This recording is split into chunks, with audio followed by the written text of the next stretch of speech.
Dr. Eben Alexander, first I want to say thank you for allowing me this opportunity to interview you, this interview we are having. I am Dr. Manuel Sans Segarra from Barcelona, overseeing a general surgery and digestive system department, my specialty, at Bellvitge Hospital in Barcelona, and I also teach surgery at the University of Barcelona. Some years ago, I was involved in treating patients with a clinical death diagnosis, whom I revived through cardiopulmonary resuscitation methods, and I intervened in most cases due to hemorrhaging, acute conditions, and so on. During the post-operative phase, they recounted to me various experiences and events that we classify as near-death experiences, which significantly motivated my interest. Clark, with my training as a doctor at the university and what I teach my students, this is fundamentally rooted in the Cartesian and Newtonian scientific principles that follows a materialist ontology. With this materialist view, the narratives and experiences my patients told me, while I was reviving them during clinical death, coinciding precisely with the moment of clinical death. They had no justification with the scientific method. I started to investigate, and I asked questions, and I sought help from other experts, psychiatrists, psychologists, and neurologists from my hospital and neurosurgeons. They all indicated that these experiences could be classified as hallucinations caused by brain suffering, resulting from the cardiac arrest. I know you well. I've read your books and admire your courage, and for the extraordinary things you describe.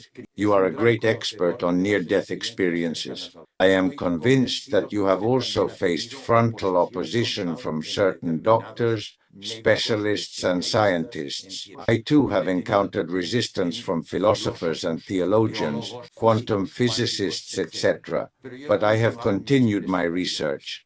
It matters greatly to me. Your manifestation. You have first-hand experience of near-death experiences because you have gone through them yourself as a result of a severe condition you had that was cerebral, caused by a negative infection.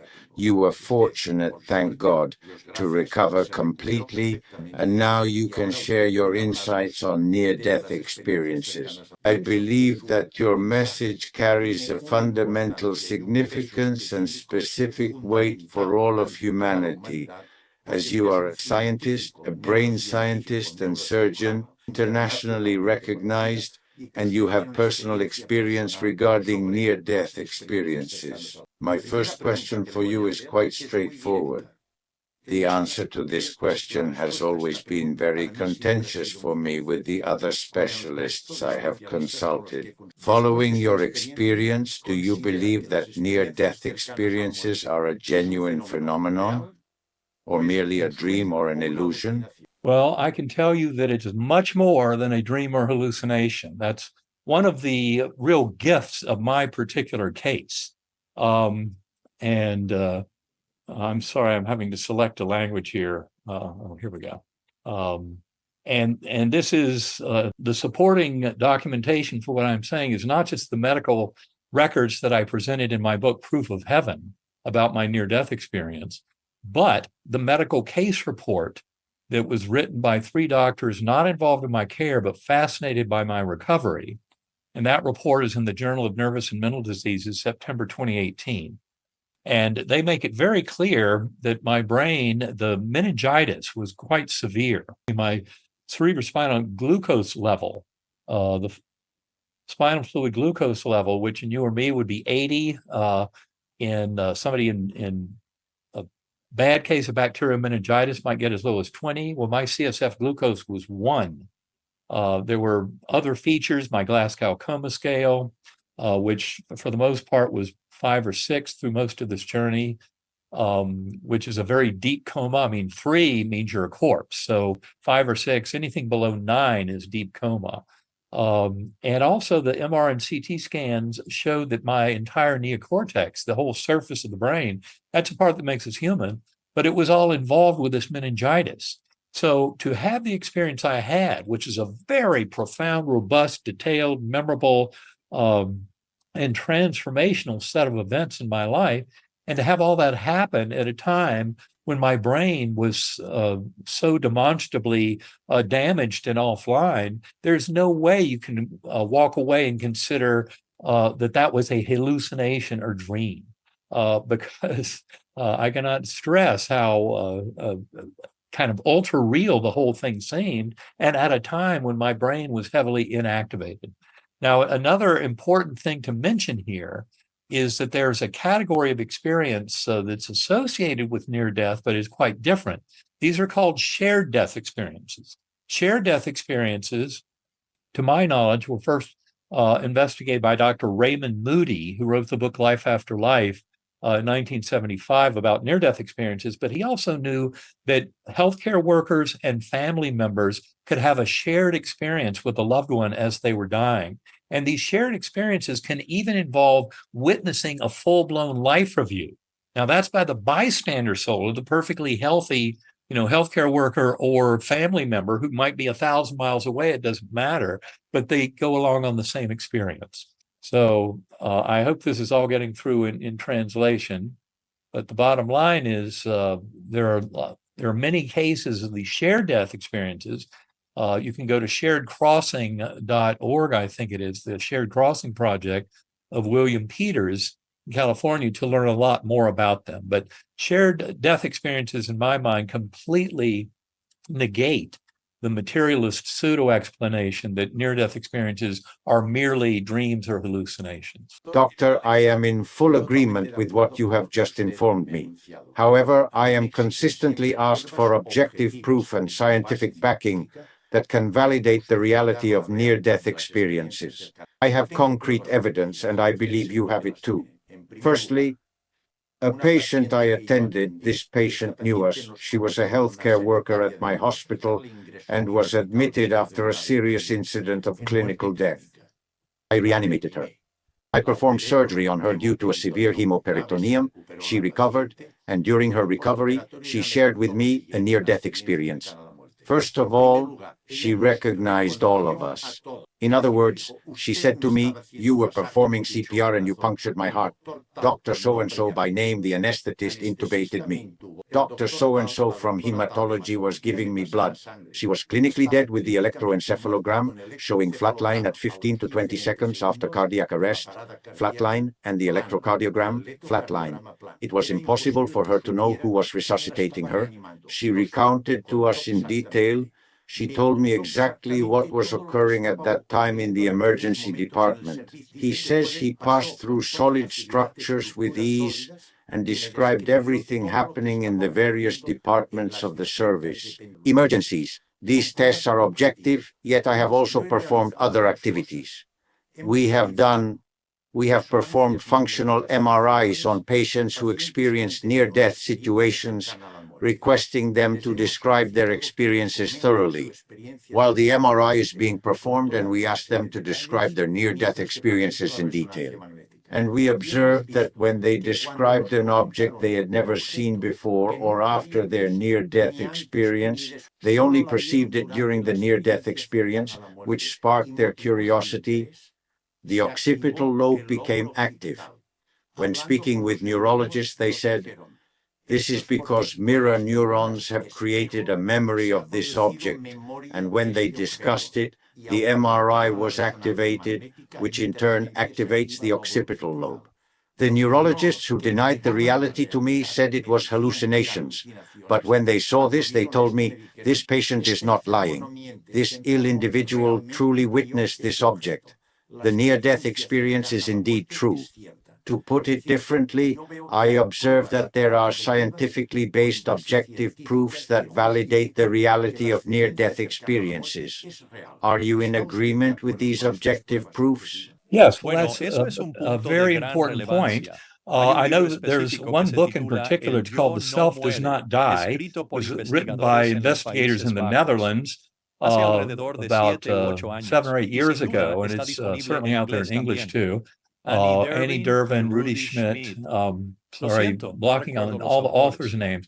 But in this book, The Self Does Not Die, they have more than 100 cases of what's called veridical perception, where people during a near-death experience were able to perceive, objects kind of either around them or at a distance, and come back knowing things that they could not have known through their normal senses. But they experience them during the NDE. It's a much broader pattern of experience. And I think that's a very important point you make. I know one of the cases, for example, that I'm aware of as a neurosurgeon is a very renowned case in the near-death experience literature. It's that of Pam Reynolds, and she had a basilar tip aneurysm, a very challenging aneurysm right against her brainstem, very life-threatening situation. And a friend of mine, Bob Spetzler, was the surgeon who operated on her, and he did it with a complete cardiac standstill. That is, they stopped circulation to her brain. She was on a cardiac bypass pump, and her brain was not only deeply anesthetized, but getting no blood flow. And during that stage, when there was no way for her to have any kind of working brain function, there were things that happened in the operating room that she was aware of, and she reported later that were very detailed. And I've seen an interview with my friend Bob Spetzler, and he said there's no materialist explanation for how she could know the things she ended up knowing during that case. And I agree. I mean, when you understand anything about anesthesia and about blood flow to the brain, there's zero chance that her brain had any active function. And yet she was able to perceive many things that she reported back after awakening from surgery. And hers is a very remarkable case, but there are other cases out there, like I said, and that the whole book on The Self Does Not Die has more than 100 such cases of veridical perception during an NDE. The assumption that these are just dreams or hallucinations is what a materialist who has no idea how to make sense of them might conclude. That's what I was like before my own NDE. If I heard stories like this, I'd say, well, I guess it had to be a dream or hallucination. We have no other explanation. But I think that in the modern era, we're learning a lot more about kind of the scale of the universe and the nature of consciousness and of reality. And it doesn't surprise me one bit as a neurosurgeon that I have to reject my old false materialist assumptions about brain creates consciousness and move to a much higher level where I acknowledge the primacy of consciousness and how the brain is really more of a transceiver, or a reducing valve, or filter that allows that primordial consciousness, which is very unified, to come into our awareness. But the important thing is when our brain and body die, that little eddy current of awareness is liberated back into the larger ocean of consciousness. So it doesn't end.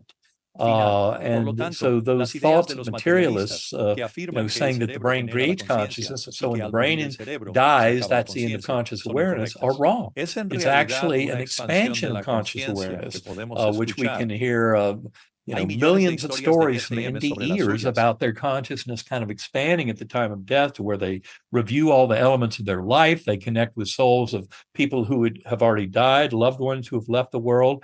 And they can also connect with people still incarnate at a distance during a near-death experience. So it's just a broadening of mind and no longer being a prisoner of the shackles of the brain, but being more free. So I think the NDE is very instructive about our true nature as souls and offers great promise when we realize that our conscious awareness does not end with bodily death. And the important thing is our relationships with loved ones also continue, as is demonstrated in the vast field of after-death communications, deathbed visions, and all of that literature, including the hospice literature, which also supports these kinds of journeys that you see loved ones who have departed the physical plane at the time that you're approaching death yourself.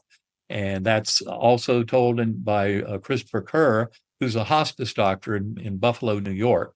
And he doesn't care about near-death experiences, but he cares a lot about hospice and terminal care. And he finds the same things occur in those patients as occur in near-death experience patients. Eben Alexander, I know the case of the actress Reynolds. It even aired on television, and it was discussed on TV. It's a well-known case. I've read it. Listen, it is clear that near-death experiences involve manifestations, which we can objectively demonstrate, as we have mentioned. It is also clear that near-death experiences include a range of transcendent experiences that we cannot prove scientifically. Using Cartesian and Miltonian scientific methods, we cannot prove them. For example, they tell us they see a light, which they often report, and they then feel a great peace. They mention harmony and a lot of love, always emphasizing intense love. For example, I have had patients who told me, "Doctor, I saw my mother who had passed away. I telepathically contacted my mother. Death does not exist." I have been with my deceased mother. I have sick patients who have told me this. We cannot demonstrate these transcendent proofs using scientific methods. Therefore, I have looked into another discipline, which is quantum mechanics. Quantum mechanics presents us with a new paradigm. It shows us that the structural element is not matter, but rather energy. Everything is energy.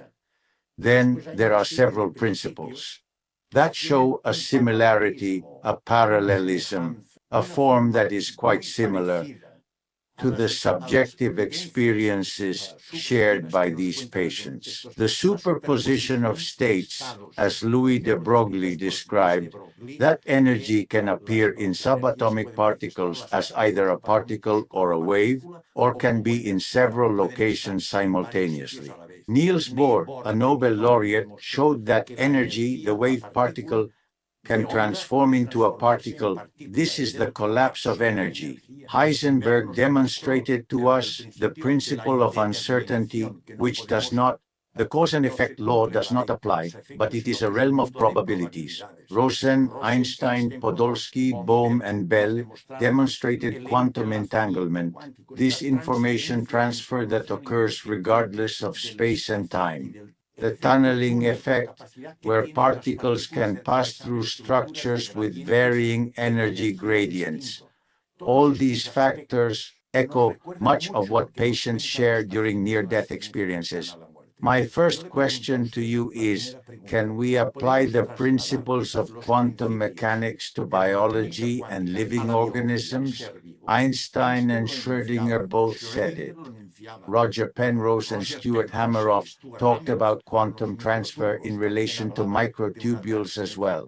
Do you agree that quantum biology is currently a fully established discipline with a solid foundation? Are you in agreement with this? Absolutely. And to me, it's a very important point. In the book that I wrote with Karen Newell, my third book on this whole topic, it's called Living in a Mindful Universe in English, and it is out in Spanish too. Though I'm sorry, I don't have I think it's La Conciencia Infinita or something like that. But the point is, in there we discuss many features that point to the primacy of consciousness. And one of the most important is really observations by quantum physicists, as you are pointing out. And, Max Planck, Erwin Schrödinger, Pascual Jordan, and others, major fathers of the field of quantum physics, would often say things like, we can't get behind consciousness. It's not simply derivative from physical matter, but it seems to be a more fundamental kind of quality of the universe at large. And to me, the important thing to get about quantum physics and consciousness is that in the world of the subatomic particles, so the world of quantum mechanics, it turns out that our observations not only reveal something about reality, but they create the emerging reality. And this is a very kind of astonishing feature. It's one of the reasons quantum physics has been such a deep mystery for more than a century now to many scientists, and certainly to the public at large. But this primacy of consciousness is a very profound idea, especially as you realize that what people experience is the inside of their own consciousness. They're not really experiencing some naked physical reality out there independent of them. And that's where especially entanglement, the connection between subatomic particles that are created in certain ways, like photons originating from one atom or from a crystal that are going out across the universe, are what we call entangled, which means that there are certain properties they have that they seem to share, and it seems to communicate instantaneously across the universe when we make a measurement of one particle, what the qualities are of the other particle. And, for a long time, physicists have struggled with what does this all mean? This primacy of consciousness. How do we make sense of all this? And they kept thinking that there must be something wrong with quantum mechanics. That's what Albert Einstein thought. And in 1935, he and two colleagues wrote a paper complaining that quantum mechanics was incomplete because it seemed nonsensical to them that it couldn't be, that all this didn't point to a more conventional view of a causal material world in space-time. And yet that's not what's going on there. What is happening here is a primacy of consciousness, and how we're sharing this one mind. And in many ways, quantum physics demonstrates this. And the other important thing, not only that our observations of the subatomic world around us reveal that our mind and our choices as an observing scientist play a huge role in what we uncover. In many ways, John Archibald Wheeler is one example of a quantum physicist who said that it's only the perception that matters. To be is to be perceived. He found himself agreeing with George Berkeley, the renowned Irish theologian who lived 200 years earlier, who was an idealist, although his idealism was more of a solipsism that, showed that you couldn't really demonstrate completely that other minds existed, just that your mind existed. But I'd say this modern version of idealism that Wheeler and other quantum physicists are talking about is really one where we have this one shared mind. And in fact, Wheeler had to define what he called the participatory anthropic principle to explain, an experiment that involved photons coming from distant galaxies through gravitational lenses in what's called a delayed choice quantum eraser experiment. And he made it very clear that, it was really the perception and only the perception of something in the now moment that leads to any kind of reality. And you cannot even extrapolate back into the past in these quantum systems. So quantum mechanics really introduces some very interesting features about the universe that seem to point out the primacy of mind. And the only other point I'd like to make as a physician, as a neurosurgeon, is that John C. Eccles, who won a Nobel Prize in neurophysiology I think in the 1960s, he was an Australian neurophysiologist who worked with ion channels and synaptic vesicles in the neurons of the brain. And he said it was very clear that there's no violation of laws of conservation of energy, which is where a lot of materialists try to take that argument, because in fact, the energy dynamics of whether or not a neuron fires are well within Heisenberg's uncertainty limit of energy, so that you don't have a Newtonian deterministic system allowing you to calculate which neurons will fire or not. They're all quantum computers. And so ultimately, there's a form of top-down causality. I know that George F.R. Ellis is a South African mathematician who's written extensively about top-down organizational structure in quantum physics. And I think that's exactly what's going on here. And the other thing that you point out is that when I was in training in the 60s, 70s, 80s, we used to think that quantum effects only occurred at very, very low temperatures because of decoherence and because of the environment. The warm, wet environment would mess up any kind of quantum information. That's what we thought. Well, in recent decades, it's been found that quantum physics is very alive and well in the modern, warm biological world. For example, photosynthesis. Right there at the bottom of the food chain, plants use quantum tunneling to get efficiency in the chloroplast and transfer of electrons after photons from the sun encounter them. So, and this is a quantum effect. It's been very well demonstrated. Also, the human sense of smell is one that depends on quantum tunneling. And likewise, bird migration in certain species, birds are able to see the Earth's magnetic field. They don't see it as the pole to pole field, but as pole to equator, because they can actually see the inclination lines of the field as it relates to the surface of the planet. And those lines are vertical at the poles. They're tangent at the equator, and everything in between the bird can use for navigation. And that is, again, a quantum tunneling effect in the retina of the birds that allows them to use quantum mechanics as a biological system to navigate the planet. So we've learned a lot about quantum mechanics in the last few decades, and it certainly opens the possibility that consciousness itself and even our notions of time flow are deeply linked to quantum physics and entanglement.